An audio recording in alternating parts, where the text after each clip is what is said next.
হেৰাই গ'ল তেওঁ শুই আছে এতিয়া সোণাপুৰৰ সেই শ্মশানখন আমি সচৰাচৰ এখন শ্মশানৰ পৰা যেতিয়া ওলাই আহো আমি গা ধুব লাগে কিন্তু সেইখন শ্মশানত যেতিয়া আমি সোমাও তেতিয়া আমি গা ধুই সোমাব লাগে ইয়াতকৈ আৰু আমাৰ বাবে একো ডাঙৰ কথা হ'ব নোৱাৰে ভগৱানক হেৰুৱা আজি এই বৰপথাৰ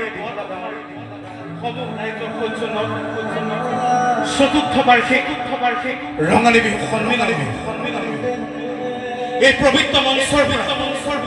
আমি তেখেতলৈ শ্ৰদ্ধাঞ্জলি জনাওঁ আমি সকলোৱে একে মুখে চিঞৰো আমি সকলোৱে একে মুখে কওঁ